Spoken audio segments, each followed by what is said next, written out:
Je me suis proposée volontairement pour faire la partie un peu médicale de ce topo. Oui, je suis chirurgien, mais je m'intéresse aussi à la partie médicale. Et donc, moi, je vais m'atteler à vous présenter finalement la physiopathologie et le diagnostic. Alors, sans rentrer forcément trop dans le détail, parce que le but n'est pas d'être rébarbatif, mais pour essayer de comprendre un petit peu pourquoi on les traite de telle et telle façon et quels sont les tenants et les aboutissants de la prise en charge, puisque c'est toujours plus simple de tout retenir quand on connaît un petit peu d'où vient le problème. Juste que ça fonctionne. On va le faire à l'ancienne. Donc ce soir, on va s'atteler à parler un peu d'épidémiologie, puis un peu d'anatomie et d'histologie. On parlera enfin d'où viennent les calculs donc de la physiopathologie, et puis enfin des formes cliniques et du diagnostic, et on parlera très brièvement du traitement, puisque ça sera surtout évoqué par mes collègues suivants. Donc la lithiase vésiculaire, pas de surprise, on le sait tous au quotidien, c'est extrêmement fréquent. C'est 15% de la population, mais quand on parle de lithiase vésiculaire tout venant, symptômes ou pas symptômes. Et au sein de ces 15%, seuls 20% vont être symptomatiques au cours de leur vie. Donc finalement, déjà, c'est 1 sur 5. Il y a plus de femmes, ça on le remarque également au quotidien. C'est une pathologie qui est en nette croissance depuis les années 80, et ça va en fait avec notamment l'obésité et le mode de vie. C'est la 3e cause de douleur abdominale de nos jours. Ça a donc un coût socio-économique assez important, d'où l'intérêt de bien les prendre en charge, de bien sélectionner les malades à traiter. Et finalement, ça paraît simple parce qu'on en voit souvent, mais ça a quand même des complications avec la cholécystite qui reste à l'heure actuelle avec un taux de mortalité de 1%, ce qui n'est pas du tout négligeable. Si on regarde un petit peu qu'est-ce qui se passe au cours des années qui passent lorsqu'on est porteur d'une lithiase vésiculaire, finalement, on n'a que 1 à 4% des patients, il y a 1 à 4% de symptômes qui arrivent par an, et quand on va à 20 ans, ça monte à 5%. Donc finalement, quand on a une lithiase asymptomatique, le risque de faire un symptôme, et on ne parle même pas de complications, on parle juste d'une douleur, il est finalement pas très fréquent. Forcément, quand on parle d'évolution dans le temps, le pic de fréquence, il va être plus tard, autour de 60-70 ans. Et quand on a fait une première crise douloureuse, notamment, le risque d'avoir une récidive de crise douloureuse n'est que de 40%, donc ce n'est pas du tout systématique. Alors, on peut se demander, on verra plus tard, pourquoi du coup on traite systématiquement les patients à partir du moment où ils sont symptomatiques. C'est une pathologie extrêmement fréquente, donc une chirurgie fréquente. Si on se base sur les PMSI de 2010, c'est 120 cholécystectomies au cours de 2010. 90% ont été faites sous cœlioscopie, ce qui est une très bonne chose puisque maintenant c'est la recommandation. 90% en ambulatoire, ce qui est un très bon chiffre aussi. Néanmoins, il y a quand même des complications liées à cette cholécystectomie, avec malheureusement, c'est ce qu'on redoute tous en tant que chirurgien, la plaie de la voie biliaire principale, qui est entre 0,3 et 0,5%. Ça peut paraître peu quand on parle juste de pourcentage, mais quand on parle de chiffres, ça fait quand même 4000 patients par an qui sont victimes d'une plaie de la voie biliaire principale, donc c'est pas du tout anecdotique. À côté de ça, il y a aussi des plaies vasculaires, alors qui sont beaucoup plus fréquentes, 12 à 39% selon les séries, mais finalement un petit peu moins problématiques parce que finalement les conséquences vont être moins graves dans la mesure où vous avez quand même au niveau anatomique à l'intérieur du foie plein de shunts intrahépatiques qui peuvent du coup tolérer une plaie et voire même une ligature vasculaire. Puis après, il y a tout un tas d'autres complications qui sont un peu communes à toutes les chirurgies, les hémorragies, les éventrations, les abcès. Si maintenant on se focalise un petit peu plus sur la lithiase de la voie biliaire principale, c'est finalement 10% de découvertes fortuites au cours d'une cholécystectomie pendant laquelle on fait une cholangiographie. Au sein de ces 10% de lithiase de la voie biliaire principale, toutes ne se compliqueront pas forcément. Il y a 3 à 19% d'angiocolite, 2 à 20% de pancréatite aiguë. Néanmoins, celle-ci aussi a quand même une conséquence qui peut être redoutable, c'est-à-dire le décès, à hauteur de 5%. Donc c'est une pathologie qui est bien plus grave que la cholécystite, ou en tout cas que la lithiase vésiculaire sans lithiase de la voie biliaire principale. Il ne faut pas oublier que cette lithiase asymptomatique, elle a aussi une chance de migrer spontanément, donc il ne faut pas trop se précipiter forcément si elle est asymptomatique pour la traiter tout de suite, en sachant qu'il y avait une étude chirurgicale qui avait été faite par l'AFC, il me semble, où on montrait que quand on avait une découverte fortuite en fait, de lithiase de la voie biliaire principale au cours d'une cholécystectomie, mais qui était asymptomatique, et qu'on mettait un drain transcystique pour pouvoir faire des contrôles en post-opératoire, finalement, 16 à 25% d'entre elles de ces lithiases avaient disparu au bout de 48 heures et 35 à 50% au bout de 6 semaines.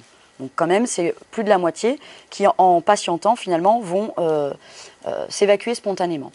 Et puis, pourquoi parler de migration spontanée? C'est parce que le traitement de nos jours principalement fait lorsqu'on a une lithiase de la voie biliaire principale, ça va être la sphinctérotomie et donc la CPRE, que finalement elle n'est pas dénuée de risque non plus puisque le taux de complication est autour de 5%. Et quelles sont ces complications? L'hémorragie, 2%, l'angiocolite de 1,35 à 2% et la pancréatite aiguë, 5%. Ça paraît peu, mais c'est toujours pareil, en pourcentage ça paraît peu, mais à partir du moment où on parle de nombre de patients, vu que c'est une pathologie fréquente, eh ben c'est assez fréquent. Alors, très brièvement, parce que vous le savez très bien, l'anatomie, on parlera surtout de la diapo d'après qui, à mon sens, est bien plus intéressante. Finalement, la vésicule biliaire, elle est raccrochée ici à la voie biliaire principale, qui est en fait la réunification des canaux biliaires intrahépatiques gauche et droit avec le canal hépatique commun puis le cholédoque. Elle va se jeter dans le pancréas, être rejointe au niveau de la papille par le canal pancréatique. Et donc, c'est vraiment à l'intérieur de la vésicule biliaire que vont se former la lithiase et donc les calculs. Et pourquoi, à partir du moment où ça s'échappe de la vésicule, c'est plus grave? En fait, c'est lié à l'histologie, parce que finalement, le foie est une éponge de sang. Et donc, à partir du moment où vous avez des germes qui se développent au sein des canalicules biliaires, vous avez très facilement une translocation dans le système vasculaire, et donc très facilement des bactériémies et des septicémies, avec toutes les complications multiviscérales que ça implique. Ce qui pour nous chirurgiens et ce qui fait qu'on a quand même une crainte toujours de prendre en charge ces patients et pour laquelle il faut être vigilant, c'est en fait toutes ces variantes anatomiques qui ont lieu au niveau du pédicule hépatique. En fait, au niveau du système digestif, le pédicule hépatique, c'est ce qui a le plus de variantes anatomiques. Alors les variantes anatomiques, elles peuvent avoir lieu sur les canaux biliaires intrahépatiques, mais aussi sur l'insertion du canal cystique, avec des pourcentages qui sont certes faibles, mais encore une fois, on en opère tellement qu'on trouvera au moins chaque anomalie une fois au cours de sa carrière. Et aussi au niveau vasculaire, puisque vous avez parfois une artère hépatique commune qui va se diviser en deux, mais parfois il y a une artère hépatique gauche et une artère hépatique droite, parfois il y a les trois, parfois il n'y en a qu'une, et ainsi de suite. Et le problème, c'est que si on se base sur sa technique chirurgicale uniquement en connaissant l'anatomie modale, et bien, du coup, on va avoir des conséquences à la fois vasculaires et à la fois au niveau de la voie biliaire principale qui peuvent être dramatiques, mais ça sera l'objet éventuellement des topos d'après. Revenons un petit peu plus à la médecine, puisque j'étais là pour ça initialement. Donc quel est le rôle de la bile? Alors la bile, elle a principalement deux rôles. Moi, je m'y attelle toujours à essayer d'expliquer aux patients pourquoi c'est important la bile. C'est un rôle digestif, puisqu'elle va aider à l'absorption des lipides, mais il n'y a pas que les lipides dans les lipides. Il y a aussi toutes les vitamines, notamment, qui sont liposolubles, donc A, D, E, K. Et il va y avoir un rôle d'excrétion, donc de détoxification, et également d'élimination du cholestérol et de la bilirubine. Cette bile, elle contient quoi de façon physiologique sans parler de ses rôles propres? Ça va être principalement de l'eau, des électrolytes, de la bilirubine, des sels biliaires à hauteur de 72%, des phospholipides et du cholestérol. Et vous voyez qu'en fait, le cholestérol en proportion est très peu représenté. Donc qu'est-ce qui se passe quand les lithiases vésiculaires se forment? Alors, la plupart des lithiases, des calculs vésiculaires vont être cholestéroliques, en tout cas dans nos pays, c'est 80% d'entre eux. Alors, ils peuvent être de différentes formes, mixtes, pures ou sous forme de boue, le fameux sludge, qui va être en fait de la microlithiase cholestérolique associée à du mucus. Peu importe, ce qui est important, c'est de connaître ce qui se passe en dessous. En fait, les sels biliaires, ils vont avoir la propension de permettre la solubilisation du cholestérol qui est fabriqué par les hépatocytes en formant ce qu'on appelle des micelles. Donc, on a un dessin représenté ici. Il est un peu fatigué, en fait, mon pointeur. Et donc, il va permettre d'emprisonner en fait le cholestérol pour pouvoir l'éliminer parce que le cholestérol, il n'est pas soluble dans l'eau. Et donc, voilà. Qu'est-ce qui se passe à un moment donné? C'est que la micelle, malheureusement, ça fonctionne bien, mais pas quand c'est saturé. Alors, pour quelle raison ça pourrait être saturé? Soit parce qu'on sécrète moins d'acide biliaire, donc forcément on fait moins de micelles. Et ça notamment ça se voit chez les patients qui sont atteints de mucoviscidose ou alors les patients qui ont un problème au niveau de la mécanique iléale. Soit parce qu'ils n'ont plus d'ions, par exemple ils ont été opérés d'une colectomie droite notamment, soit parce qu'ils ont une maladie de Crohn par exemple quand ils n'ont pas été opérés. Ou alors parce qu'il y a une augmentation de la sécrétion de cholestérol par les hépatocytes, ce qui n'est pas en lien avec la quantité de cholestérol qu'on ingère. Ce sont deux choses différentes. Donc demander aux patients d'arrêter de manger du cholestérol, ça n'a pas d'effet, c'est les triglycérides qu'il faut qu'ils arrêtent de manger.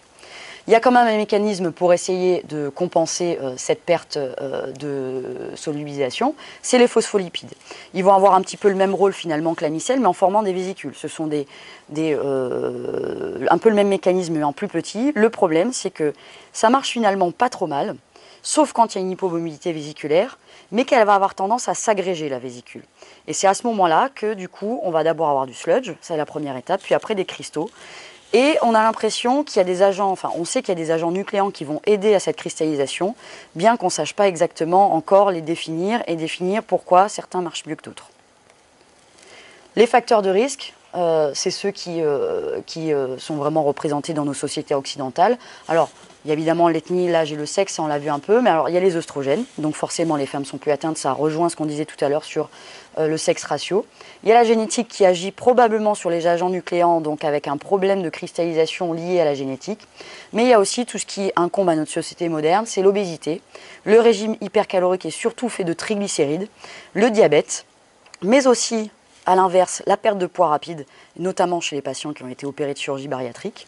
Il y a certains traitements, comme certains traitements antitriglycérimiques, qui peuvent favoriser la lithiase vésiculaire, la cyclosporine et aussi, comme on l'a dit tout à l'heure, tout ce qui est chirurgie iléale au sens propre ou malabsorption iléale. Et puis d'un autre côté, on a les calculs pigmentaires. Alors ça, c'est beaucoup moins fréquent chez nous. C'est des gros calculs, soit noirs, qui sont faits de sel de bilirubine associés à des ions, qu'on voit surtout chez les patients qui ont une hémolyse ou une cirrhose et dont la bile est généralement stérile, donc qui se compliquent un peu moins de problèmes infectieux. Et puis les calculs bruns, qui sont faits de binurumate de calcium. Et là c'est plutôt des calculs pathologiques, puisqu'on les voit se développer lorsqu'il y a une sténose biliaire, ou alors une parasitose. Et donc là, on a plus volontiers une bile infectée, qui est due en fait à l'hydrolyse bactérienne. Et puis de façon anecdotique, on a des calculs médicamenteux, notamment sous rocéfine. Alors les formes cliniques, la première, alors si on peut dire clinique puisqu'il n'y a pas vraiment de clinique, c'est la lithiase vésiculaire asymptomatique. Celle-ci, elle est découverte fortuite lors d'une échographie ou d'un scanner pour une autre raison. Là, clairement, dans la majorité des cas, il faut s'abstenir à la prise en charge thérapeutique, sauf dans quelques cas hors recommandation où on peut être amené à discuter de la prise en charge, même en cas d'absence de symptômes. C'est en cas de chirurgie bariatrique parce qu'on sait que le bypass va faire beaucoup perdre de poids au patient. Et donc si le calcul, finalement, on sait qu'il va peut-être poser problème, on peut se poser la question. Et les macrocalculs, bien qu'il n'y ait pas encore de recommandation, puisqu'on a l'impression qu'il y a un surrisque de cancer de la vésicule quand on a des macrocalculs, surtout si on avance avec l'âge.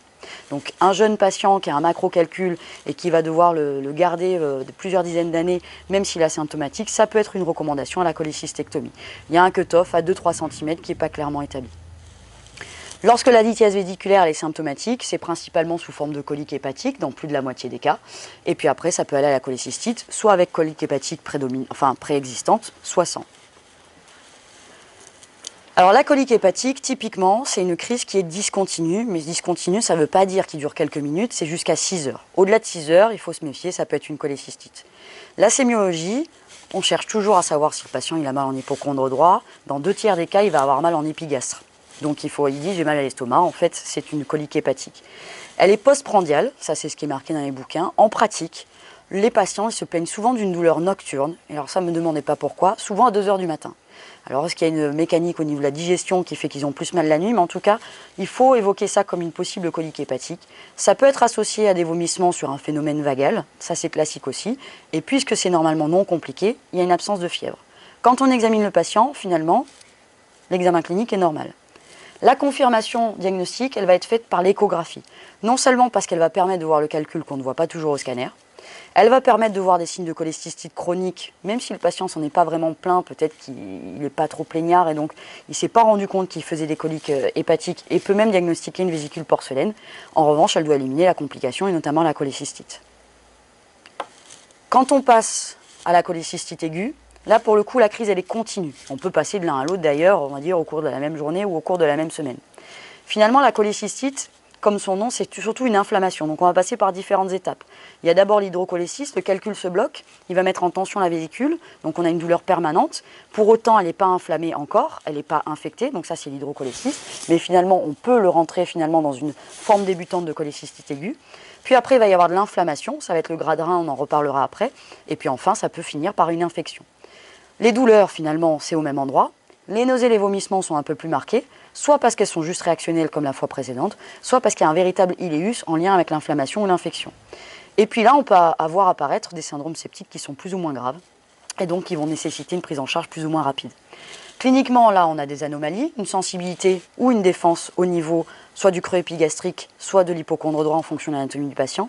Un signe de Murphy, qui n'est finalement pas la même chose, parce que c'est une douleur qui apparaît à la palpation de l'hypocondre droit, mais en inspiration profonde avec une inhibition respiratoire, qui est quasiment pathognomonique et qui n'est pas toujours présent. Et on ne doit pas avoir d'ictère, sinon on passe généralement dans les formes avec lithiase de la voie biliaire principale.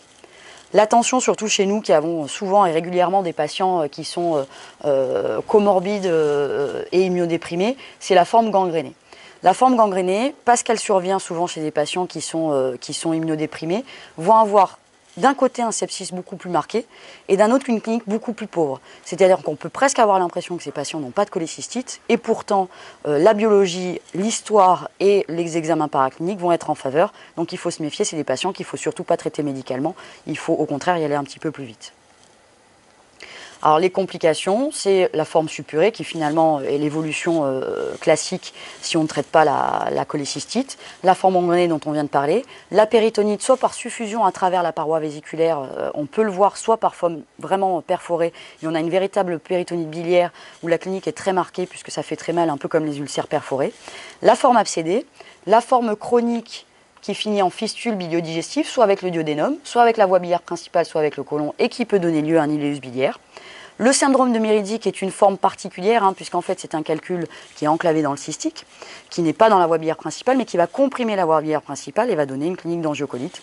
Et le cancer, qui n'est pas forcément le cancer de loin le plus fréquent, mais qui quand même se retrouve entre 0,8% et 4,5% des pièces opératoires à l'analyse anatomopathologique, sans qu'on ait rien forcément suspecté pendant la chirurgie. Donc c'est pas anecdotique non plus. Au niveau paraclinique, bien entendu, un syndrome inflammatoire. Attention sur l'hydrocholécystite, alors qu'on est sur une cholécystite débutante, on peut avoir un syndrome inflammatoire absent. Le bilan hépatique, normalement, doit être normal ou quasiment normal. Si on a une anomalie du bilan hépatique, a fortiori pas une cholestase, il faut savoir penser à la lithiase de la voie biliaire principale. L'échographie reste le gold standard pour le diagnostic de la cholécystite aiguë comme la colique hépatique, avec une valeur prédictive positive de plus de 95%, avec deux éléments qui avaient été mis en avant dans les recommandations HAS de 2010. C'était une paroi supérieure à 4 mm et un signe de Murphy échographique qui étaient à leur sens les deux signes qui étaient le plus sensibles et spécifiques pour pouvoir faire le diagnostic de cholécystite. Évidemment, on a plein d'autres signes, le calcul bloqué, la présence de boue, l'infiltration, l'épanchement, l'aspect dédoublé, tout ça, ok, mais si on a la paroi et le Murphy, on peut parler de cholécystite. Le scanner abdominal, il est souvent fait finalement pour autre chose, c'est-à-dire que le tableau est grave, le tableau est marqué, on fait un scanner parce qu'on pense à autre chose et on se rend compte finalement qu'il y a une cholécystite. Néanmoins, ça permet en effet de faire le diagnostic différentiel. Ça permet parfois de faire le diagnostic de lithiase de la voie biliaire principale si tant est qu'ils sont enclavés et qu'il y ait une dilatation qui n'est pas systématique des voies biliaires intrahépatiques et extrahépatiques. Et ça permet également, de façon un petit peu plus fine, de voir les signes de gravité, puisqu'on va avoir l'injection qui va nous permettre notamment de voir s'il y a une ischémie pariétale, s'il y a un plastron, parce que ça a été dit mieux, les rapports anatomiques de toute la zone en question. Ça permet de voir les épanchements et ça permet d'un peu mieux mesurer la vésicule, la taille supérieure à 8 cm étant un facteur de gravité. Je voulais finir sur la lithiase vésiculaire en parlant un peu des Tokyo Guidelines de 2018, donc qui sont récentes. Les Tokyo Guidelines étant pour nous un peu la référence sur la prise en charge des lithiases vésiculaires. Les Asiatiques sont toujours un peu en avance sur nous pour tout ce qui est prise en charge, notamment des voies biliaires et des pathologies hépatiques. Et notamment, ils avaient mis en évidence sur les Tokyo Guidelines de 2007 finalement qu'il fallait peu de signes à la fois cliniques, biologiques et radiologiques pour avoir une sensibilité diagnostique de 91% et une spécificité de 96%. Et si on y rajoutait le Murphy, si on prenait que le Murphy, par contre, c'était pas très valable. Quels sont-ils? Alors déjà, au niveau clinique, c'est la présence d'un Murphy clinique et d'une masse de l'hypocondre droit. Ça permettait de demander un bilan biologique parce qu'on suspectait la cholécystite. Au niveau systémique, a fortiori, quand on avait une fièvre, une CRP augmentée, une hyperleucocytose, là on ne pouvait pas porter le diagnostic, mais en tout cas on avait une suspicion forte. Et si a fortiori au niveau radiologique, on faisait une échographie et qu'on avait les signes dont on a parlé tout à l'heure, on montait la sensibilité à 80% et la spécificité à 83% et on permettait de faire le diagnostic de certitude. Donc finalement on a besoin de peu de signes si on suit ces recommandations pour faire le diagnostic de cholécystite aiguë. Selon ces mêmes recommandations, quels sont les signes les plus probants? Ils diffèrent un peu des recommandations HAS. Une épaisseur supérieure à 4 mm, ça c'est pareil. Eux, ils incluent la taille, toujours supérieure à 8. Le calcul et le seul sont pour eux aussi un signe. Le condom postérieur pour différencier des polypes ou des tumeurs. Et l'épanchement périvésiculaire. Néanmoins, ce n'est pas parce qu'on a du sédiment dans la vésicule ou ce n'est pas parce qu'on a un épaississement de la paroi vésiculaire qu'on a forcément une cholécystite. Évidemment, ce n'est pas fiable à 100%. En effet, si on regarde juste sur la présence du sédiment vésiculaire, ça peut être le signe d'une cirrhose décompensée, d'une hémobilie, d'une hémolyse ou d'un jeûne prolongé ou d'une nutrition parentérale. Pour autant, ce n'est pas pour autant qu'il faut considérer ça comme une lithiase vésiculaire à proprement parler. Si on considère l'épaississement de la paroi vésiculaire, puisqu'on a dit que c'était un des signes les plus probants, ben finalement on peut l'avoir dans une vésicule vide parce qu'elle va être ratatinée, donc on va avoir une fausse impression de paroi épaissie. Lorsqu'on a de l'acide, puisque ça donne quand on a un anasarque ou de l'acide, forcément ça donne de l'œdème partout et y compris sur la vésicule. En cas d'hypertension portale, de dénutrition, d'œdème d'origine autre, et ainsi de suite. Donc il faut se méfier, il faut savoir remettre en cause le diagnostic si finalement on n'a pas les signes cliniques et biologiques qui sont en faveur également. On ne porte pas le diagnostic cholécystite uniquement sur l'échographie. Et tout ceci conduit en fait, une fois que le diagnostic est fait, à grader en fait notre cholécystite en 3 grades qui vont être importants pour la prise en charge thérapeutique.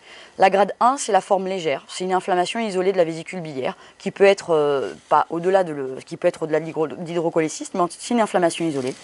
Un grade 2, c'est une infection modérée. Les signes évoluent généralement depuis plus de 72 heures. Il y a une hyperleucocytose marquée. La masse est palpable. Et là, il faut se méfier parce qu'on peut avoir une péritonite localisée, voire généralisée, un abcès ou une vésicule gangréneuse. Et là, il ne faut pas hésiter si on a besoin de critères diagnostiques supplémentaires à faire un scanner. Et puis le grade 3 qui est sévère, surtout sur le retentissement multiviscéral et sur le terrain. Alors avant, les dernières Tokyo Guidelines de c'était 2015 ou 2016, je ne sais plus, mettaient toutes les dysfonctions d'organes dans le même panier. Néanmoins, là maintenant, ils ont modifié un petit peu leurs critères, c'est-à-dire que pour eux, les plus importants et qui doivent contre-indiquer la chirurgie, c'est les défaillances d'organes neurologiques, respiratoires et, j'ai mis jaunisse, pardon, parce que j'ai traduit de l'anglais, mais l'ictère, pardon, qui, elles, doivent contre-indiquer la prise en charge chirurgicale en urgence et doivent plutôt indiquer un drainage de la vésicule biliaire parce que pour eux, ce sont les plus graves. Quand on est sur un grade 1 ou 2, non seulement on opère les patients en première intention, parce qu'on a montré qu'on avait un coût socio-économique qui était moindre puisqu'on n'avait plus qu'une hospitalisation, mais qu'en revanche on n'avait pas plus de complications, notamment de plaies de la voie biliaire principale, tout en arrêtant, et ça c'est une donnée d'il y a 3 ans, les antibiotiques en post-opératoire, puisqu'il y a eu un PHRC français, Cocorico, qui s'appelle APCAL, qui a été fait par l'équipe de M. Régimbaud en chirurgie digestive à Amiens, qui a montré que finalement l'antibiothérapie post-opératoire pour les grades 1 et 2 était inutile. En revanche, pour les grades 3, si on a une insuffisance, enfin une défaillance cardiaque rénalo-hépatique, on peut, sans avoir de sumorbidité, opérer les patients. Néanmoins, on continuera les antibiotiques pour la simple et bonne raison que ces grades 3 n'ont pas été testés dans le PHRC. Donc on ne sait pas en fait si cette recommandation d'arrêt des antibiotiques est valable pour eux. Passons maintenant à la lithiase de la voie biliaire principale. Comme tout à l'heure, il y a des formes asymptomatiques. Ces formes asymptomatiques, elles ont un risque de 1 à 2% de symptômes par an. Donc pas grand-chose non plus, et c'est finalement encore moins que pour la lithiase vésiculaire asymptomatique. Si on va au-delà, à 15-20 ans, le risque d'avoir des symptômes, c'est 20%. C'est un peu plus important que la lithiase vésiculaire.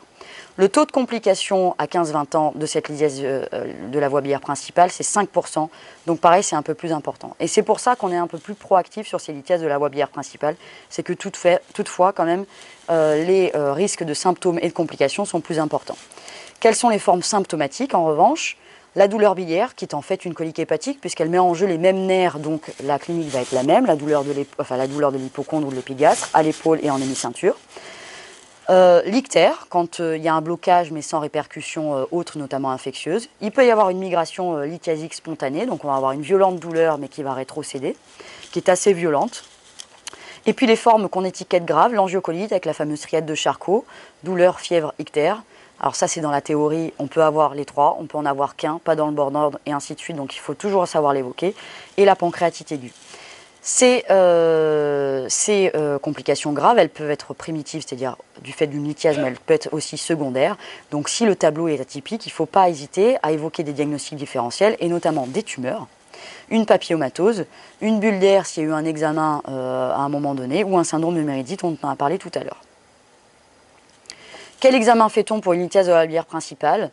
Alors il est toutefois indiqué un peu dans tous les papiers qu'il faut continuer à faire une échographie à la recherche d'une éventuelle dilatation, mais attention, elle n'est pas systématique puisqu'on passe à travers 10 à 20% des dilatations des voies biliaires, ou d'un calcul cholédocien, mais dont la sensibilité est encore moindre, d'un scanner, mais il faut savoir que tous les calculs ne sont pas radio-opaques, donc on peut très bien ne pas avoir un calcul de la voie biliaire principale au scanner. La référence traîne encore comme étant en fait la cholangiographie ou la cholédocoscopie, qu'elle soit de façon endoscopique ou péropératoire. On sait très bien en pratique maintenant qu'on fait plutôt soit des écho-endoscopies et des BIRM, qui sont étiquetés comme étant des examens qui sont équivalents en termes de diagnostic. Néanmoins, si on est juste pragmatique et qu'on regarde les chiffres, la sensibilité de l'écho-endoscopie est de 97%, alors qu'elle est plus aléatoire pour la BIRM, probablement parce que les protocoles peuvent être moins adaptés en fonction de l'expérience des radiologues. Le traitement, il va être avant tout médical. On parle du traitement de façon globale. Les règles hygiéno-diététiques, surtout si c'est une colique hépatique et qu'on veut faire patienter le patient pour X ou Y raison, on a compris que si on mangeait moins de triglycérides, on allait avoir moins de symptômes puisqu'on allait moins solliciter sa vésicule biliaire. L'antibiothérapie, en tout cas, quelle que soit la forme, c'est-à-dire cholécystite ou angiocolite, toujours bien entendu en préopératoire, on peut l'arrêter pour les grades 1 et 2 en post-opératoire. Et il faut vraiment se fier aux hémocultures sur les angiocolites puisque les hémocultures sont très fréquemment retrouvées positives. La lithiase vésiculaire, la prise en charge, sauf comorbidité majeure ou refus du patient, c'est la chirurgie. Donc il faut, alors on n'est pas obligé de les opérer tout de suite s'il y a des choses qui nous contre-indiquent ou si ce n'est pas le moment pour le patient, mais ça reste la chirurgie. Et pour la lithiase de la voie biliaire principale, tout dépend du contexte, c'est-à-dire que dans certains contextes de lithiase de découverte fortuite, patient très comorbide qui a une lithiase de découverte fortuite, on peut éventuellement s'abstenir et ne rien faire, en prenant le risque d'une complication à hauteur de 5% et de sa mortalité potentielle. La prise en charge, elle va, selon les centres, être soit endoscopique, soit chirurgicale, avec une mortalité de la prise en charge chirurgicale de la voie biliaire principale, la lithiase de la voie biliaire principale qui est faible, qui est de 0,6% et qui n'a pas été modifiée avec la prise en charge chélioscopique, avec un taux de succès qui est quand même aléatoire selon l'expérience des opérateurs de 59 à 100%, ou un traitement combiné, comme font la plupart des centres, avec un taux de complication qui est autour de 10%. Une fois que la lithiase de la voie biliaire principale, et je terminerai là-dessus, a été traitée notamment par voie endoscopique, faut-il ou pas, et ça c'est une question qu'on voit fréquemment revenir, notamment chez les patients âgés et fragiles, faut-il ou pas cholécystectomiser les patients à visée préventive? Ça a été testé dans une étude randomisée et publiée dans le Lancet en 2002. Finalement, la discussion n'existe pas vraiment, puisque sur les deux attitudes de on ne fait rien, on surveille et on cholécystectomise de façon systématique, on voit bien que le taux de récidive symptomatique, quelle qu'elle soit, sont quand même assez importantes quand on surveille, et notamment les douleurs à hauteur de 31%, 12% de cholécystite. Alors vous me direz oui, 12%, c'est-à-dire 90% de malades qui n'ont rien. Certes, mais sur ces 12%, on ne va pas savoir qu'ils vont faire les formes graves, gangrénées et potentiellement mortelles. Et lorsqu'on regarde finalement si la cholécystectomie faite une fois que les patients avaient eu des symptômes après un temps de surveillance, est-ce qu'elles étaient plus compliquées? Alors oui, elles sont beaucoup plus compliquées en termes de technique chirurgicale et on a beaucoup plus de conversions puisque c'est un malade sur deux qui est converti quand la cholécystectomie a lieu à distance. Néanmoins, il faut quand même être honnête, il n'y a pas plus de complications péropératoires. Donc ça dépend à quel niveau on met la conversion. Est-ce qu'on étiquette ça comme une complication péropératoire ou pas? De façon très simple, pour conclure à ce topo, finalement la lithiase vésiculaire et de la voie biliaire principale, c'est fréquent, mais ce n'est pas forcément symptomatique, donc il faut toujours peser le pour et le contre quand c'est une découverte fortuite. La lithiase vésiculaire, de son côté, c'est tout d'abord la colique hépatique, on traite les patients mais sans urgence, tout en regardant bien le tableau clinique sur lequel il se développe. La cholécystite, en revanche, c'est une prise en charge rapide et si possible à chaud, puisqu'il n'y a pas plus de complications, et notamment pour des histoires de coûts à la société. Le bilan hépatique, normalement, doit être normal. La confirmation, elle se fait surtout par l'échographie si on a une suspicion de cholécystite. Et le traitement, c'est les antibiotiques, en tout cas en post-opératoire pour les grades 3, et la chirurgie pour tout le monde, sauf les grades 3 avec des défaillances neurologiques et ainsi de suite, comme on a vu tout à l'heure, où là, c'est la cholécystostomie par quelque voie d'abord que ce soit. Pour la lithiase de la voie biliaire principale, finalement, il faut faire attention parce que ça peut donner des formes graves. Le bilan hépatique peut être perturbé, mais attention, c'est pas systématique non plus, ou en tout cas, ça peut être décalé dans le temps, tout comme les voies biliaires ne se dilatent pas toutes. L'écho-endoscopie ou la BIRM pour en faire le diagnostic, finalement, c'est équivalent, donc on fait avec ce qu'on a dans son centre. Là, ici, on a la chance, évidemment, d'avoir Monsieur Ray et d'avoir Adrien Sportes qui nous font les écho-endoscopies, donc on est très content. Néanmoins, dans tous les centres, ça n'est pas disponible, donc on peut faire une BIRM avec la même sensibilité, quasiment. Et le traitement, évidemment, les antibiotiques toujours, surtout pour les formes infectées, bien entendu. Sans retard, bien évidemment, parce que ça peut être mortel. Et pour ce qui est du traitement interventionnel, finalement, il y a un message qui est passé, en tout cas nous, dans nos sociétés chirurgicales, qui est il faut faire ce que l'on sait faire, c'est-à-dire qu'il n'y a pas de supériorité entre un traitement tout endoscopique, un traitement combiné ou un traitement tout chirurgical. Il faut juste que ça se passe bien, donc il faut faire ce qu'on sait faire. Merci de votre attention.